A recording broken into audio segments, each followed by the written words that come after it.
Penguin Random House Canada presents the Menopause Manifesto, Own Your Health with Facts and Feminism, by Dr. Jen Gunter. Read for you by the author. Publisher's note: this audiobook refers to figures, appendices, and tables included in the print and ebook editions of the book. For every woman, your awesomeness is unrelated to your estrogen. Introduction. The Manifesto. If menopause were on Yelp, it would have 1 star. This establishment has temperature control issues, drenching heat followed by terrible chills, defies the laws of thermodynamics, would not recommend. Awful, awful, awful. Bleeding was scheduled, but was rebooked without notification, so arrived 3 weeks later than expected while I was in an Uber and I flooded the car. The driver gave me a terrible review. The sex was dry. And it's no surprise. Most women have no idea what to expect when they are no longer expecting a period. And it's uniquely awful and disempowering to not understand what is happening to your body and why. Menopause is like being sent on a canoe trip with no guidebook and only a vague idea where you are headed, although the expectation is it's awful. There will be no advice on how to get there or how to manage any of the obstacles such as rapids. That is, if any exist. Who knows? Have fun figuring it out. Good times. Oh, and don't write. No one wants to hear about your journey or what it's like when you arrive. Fear? Check. Uncertainty? Check. Medical ramifications? Check. Unpleasant symptoms? Check. Societal irrelevance? Check. No wonder menopause receives such awful reviews. The culture of silence about menopause in our patriarchal society is something to behold. Menopause doesn't even rate the shame that society gives to the vulva and vagina. Apparently, there is nothing of lower value than an aging woman's body, and many in our society treat menopause not as a phase of life, but rather as a phase of death, sort of a pre-death. What little that is spoken about menopause is often viewed through the lens of ovarian failure. The assertion that menopause is a disease that exists because women and their ovaries are weak. The only grounds for this claim are that most men don't experience menopause. But comparing women and men this way is the same as comparing the liver with the heart. The liver isn't weak or diseased because it doesn't beat like the heart, and women aren't diseased because the ovaries stop making estrogen. The absence of menopause from our discourse leaves women uninformed, which can be disempowering, frightening, and makes it difficult to self-advocate. Consequently, many suffer with symptoms or don't receive important health screenings or therapies because they have been dismissed with platitudes like, "This is just part of being a woman," or "It's not that bad." But the issues with menopause even go beyond these knowledge gaps and the medical neglect. Women tell me that menopause is lonely, that there are no stories or culture, and so there is no whisper network to take up the slack from medicine, nothing to offer comfort. But many women are desperate to know more about menopause so they can understand how and why their body is changing. And they want information so they can make decisions that work for them. They also want to talk about what is happening to their body. I contrast these experiences with my own. Having started medical school when I was 20 years old and my OBGYN training when I was 24, I can't remember back to a time when I didn't have a detailed understanding of the hormonal changes of both the menstrual cycle and menopause. And not just the biology, but how to apply it practically to my own body. I never once thought, "Wow, that is unexpected," or "Why am I sweating so much at the age of 45?" Or "What is going on? Why am I bleeding everywhere?" My medical knowledge didn't prevent me from having menopause acne, hot flashes, or those special, heavy periods that are all typical of the menopause transition.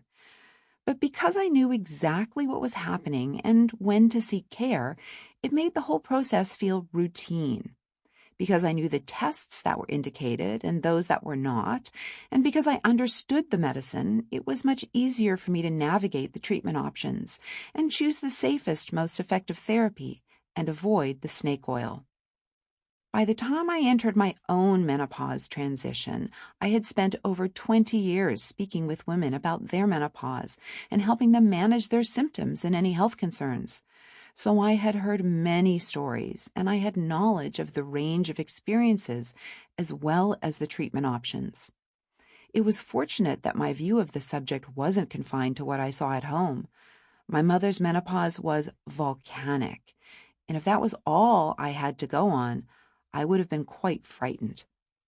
Online, on book tour for the Vagina Bible, and during many interviews with reporters, I often heard, and still hear today, "What do I do?" and "Where do I turn?" from women about menopause. I remember one interview in particular that had nothing to do with menopause or even menstruation, and when for some reason I tangentially mentioned I was using an estrogen patch, the conversation derailed and all the reporter wanted to discuss was menopause. Hearing over and over again from women from many countries about this need for knowledge made me obsessed with the idea that every person should know about menopause like a well-informed gynecologist. And so that is what I have set out to do in this book. For women to navigate menopause, they need facts because empowerment requires accurate information. But they also need feminism because our bodies, our medical care, and even our thoughts have been colonized by the patriarchy. The cultural absence of menopause from our discussions isn't because that's what women want. The often pejorative language about menopause and the medical neglect also aren't up there on the Meno wish list. Women often only hear the awful stories about menopause, but the truth is the menopause experience is a vast diaspora. Many women have mild symptoms, some moderate, and others severe. Often these symptoms are temporary, but occasionally they're long-lasting. Menopause does start a series of biological events that increase a woman's risk of several medical conditions, such as cardiovascular disease and osteoporosis. But menopause isn't the only paint on a woman's canvas. Age, other medical conditions, diet, exercise, and even adverse childhood events are also adding color to her portrait. So when a woman wants to consider what she should do, it's important to step back and look at the whole picture.